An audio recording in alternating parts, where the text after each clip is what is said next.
Welcome to Realcast, the weekly roundup of the real asset markets. I'm joined this week by Nicole Dines, Dan Innes, and Paul Strome. Jen, let's start with you. What's your kind of key stories from the week? Well, this week, Greystar has agreed to acquire 4 student accommodation buildings and a build-to-rent asset from developer Downing for just under 400 million. Those 4 PBSA assets, and that's purpose-built student accommodation, if you're not familiar with that phrase just yet, they're comprising about 1,800 beds in London, Manchester, and Coventry, which are, of course, all big university cities. But the individual build-to-rent asset for sale, that's also in Coventry, and Greystar is going to operate that as a young professional asset, which is technically under the age of 25.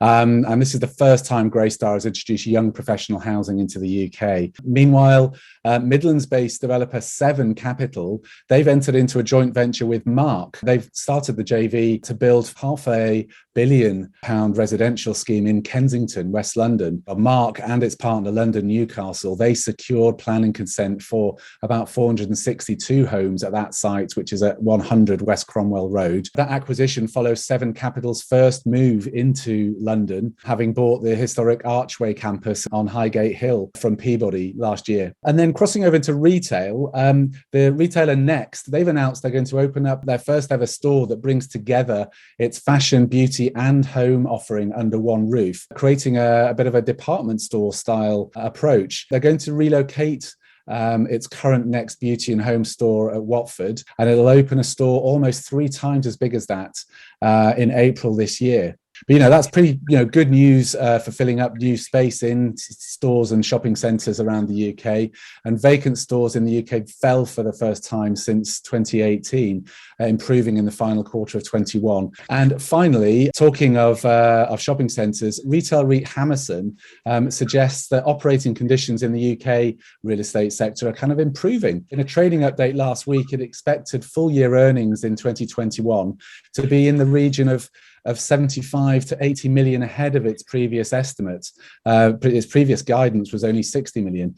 And shares rose 4% on that news. Hammerson also said it had collected 97% of rent it was owed in 2020 and 88% of what it was owed in 21. And that's a bit of a positive shift from over reporting in the last 2 years.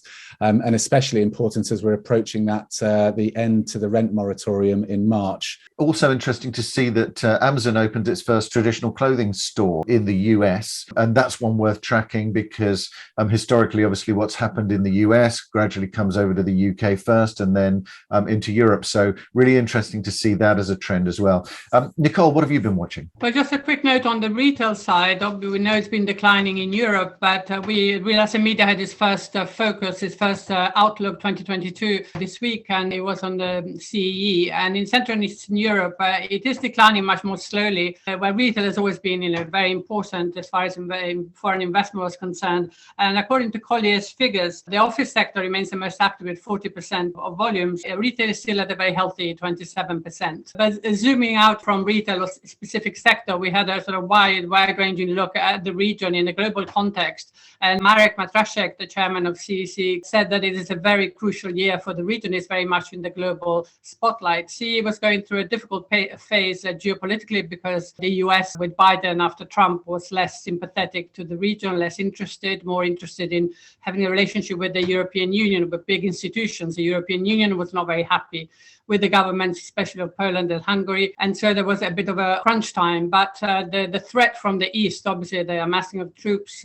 by Russia on the border with Ukraine, has not only put the spotlight on the region, but also strengthened the relationship with the US, as well as how important it is to have close defense relationship. The same for the EU, which has put on hold its sort of political worries over issues like freedom of the press and so on. So there's very much a sort of closing of the ranks around the region, which and also from an internal point of view, Matraszek was saying that the threat from the east makes it likely that the relationships even between countries in the CEE, which had been weakening over the last few years as each one of them did their own thing, will be strengthened in 2022. So it is a very important year, and from the real estate point of view, things are going very well. I mean, obviously 2020 was weak, 2021 was a year of recovery, and 2022 is really taking off. Again, we have Collier's predictions, which are very positive for the year. 2022 is set to definitely outperform 2021.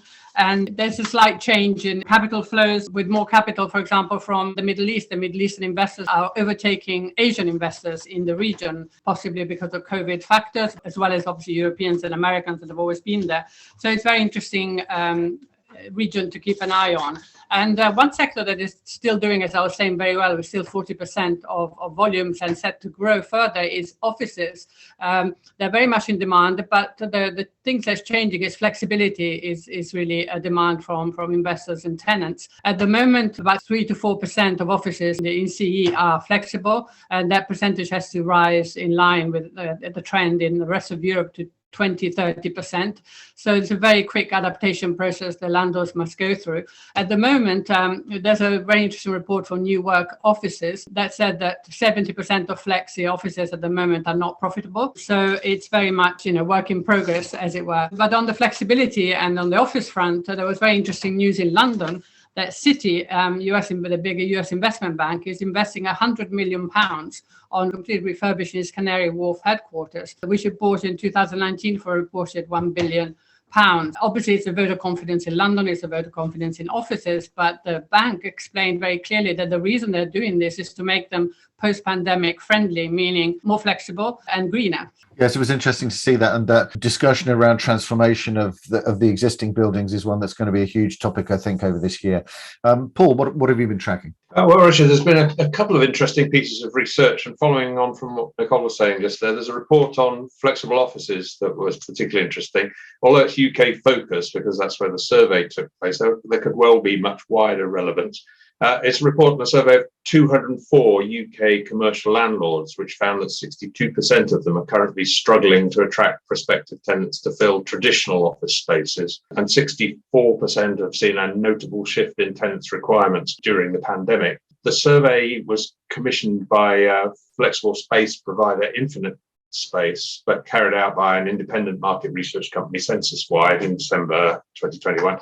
And that also found that while UK office landlords currently allocate 33% of buildings to flexible and co-working use, by 2026, this will have risen to 44%. So 71% of office landlords plan to increase their flexible workspace offering in the next 5 years. Infinite Space CEO Wibo Weinbergen said that the pandemic has accelerated the pace of change, but most office landlords are responding to this challenge, from lease terms and facilities to tenant experience. And another piece of research, Urban Land Institute and investment manager Heitman have joined forces to point out that not only do investors have to take into account the physical risks associated with climate change, but they should be looking at climate migration in their underwriting models too. It's already happening. The report cites the Geneva-headquartered Internal Displacement Monitoring Centre, whose figures reveal that globally disasters displaced nearly 31 million people in 2020, and about 14 million people could be displaced annually by sudden disasters like hurricanes and floods. These movements could trigger significant shifts in the demand for property, obviously. The report looks at the effects in the USA, which is obviously affected annually by the ever more destructive tornadoes, but no doubt it's very relevant worldwide. The report is called Climate Migration and Real Estate Investment Decision Making, and recommends a broader approach for assessing the risk on investment. They warn that many investors remain focused on short-term and asset-centric views of risks, thinking that they can shift investments before climate risks bite. But it points out that leading investors are now turning down opportunities despite strong near-term fundamentals, and are drawing connections between migration, climate risk and resilience. Yeah, I think that again is going to be one of the kind of key topics of discussion coming up over this year. We mentioned logistics, and just in terms of some of the headlines over the week as well, I saw QuadReal and Valor doing a JV to allocate $3 billion to last mile logistics, Patrizia buying cold storage logistics assets near Milan, and also I noticed Hines launching a $1 billion open-ended European property fund. So a lot of activity in the market in terms of both that logistics side and fund launches as well. Thanks very much, Dan. Thank you, Nicole. Thank you, Paul. Thank you for joining us, and look forward to seeing you next week for our regular roundup of the real asset markets.